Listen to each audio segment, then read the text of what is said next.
When you need to make plain text stand out, there's a hidden tool you can use to add outlines and amazing drop shadows. Here's a layout already started for night security using the Serpentine font.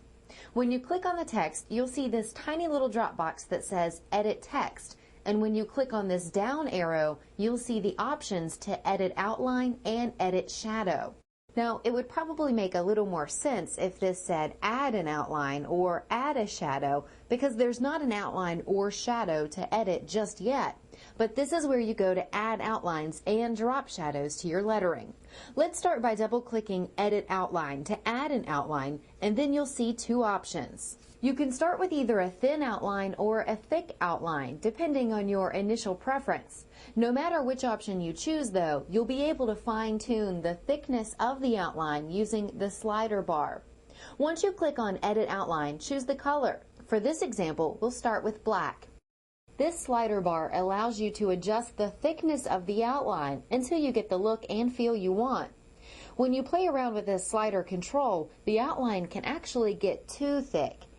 In certain situations, someone might need this extra range on the slider controls to create a particular design.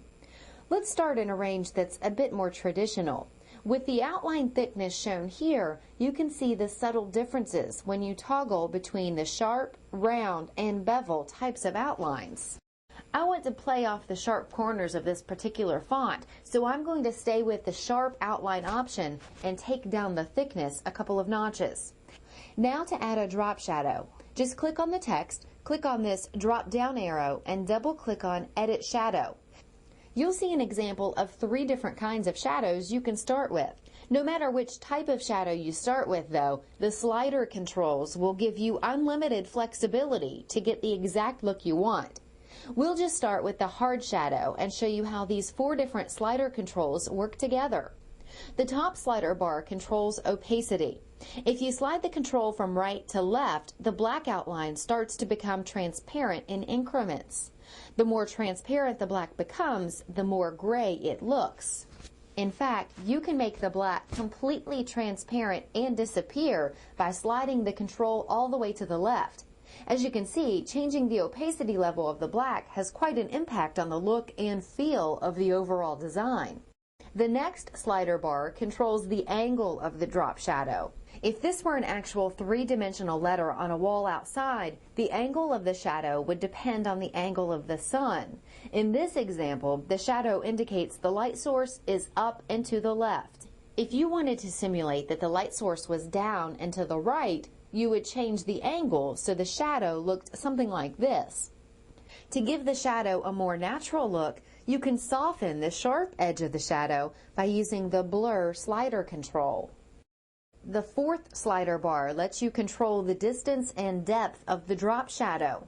You can slide between having a lot of drop shadow to just a touch. Once you have the distance of the shadow about right, you can toggle between the other slider controls until you get the exact look you want.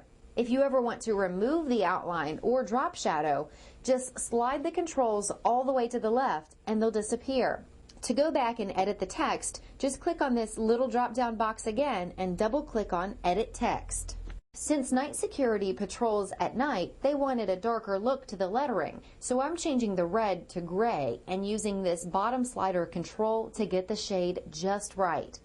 And don't forget, you can always go back and fine-tune the line spacing and letter spacing using these controls once you've added your outline and drop shadows. In fact, you can even hover over the font list and instantly view other letter styles with the effects you've applied. Before we move on to the next video, there's just one minor glitch I want to point out about the shadows in SignMagic. When you get the drop shadows in your design exactly the way you want them to look, you can save your design, add it to the shopping cart, and buy now. So what's the glitch? The glitch is if you save your design and come back another day to work on it some more, SignMagic loses the settings on the drop shadows. That means if you want to purchase the sign you designed later, you'll have to add the drop shadow effect all over again. This pertains to the drop shadows only. SignMagic will preserve all the other settings when you save your design. As soon as we fix this little glitch, this part of the video will be removed. But for now, if you invest the time getting your drop shadows just right, you can avoid doing the work all over again by saving your design and then immediately checking out in the shopping cart to preserve the settings. Sometimes adding something as simple as a border can give your sign a nice finished look. In the next video, you'll see exactly how to add a border to your design and how to adjust it to suit your personal preferences.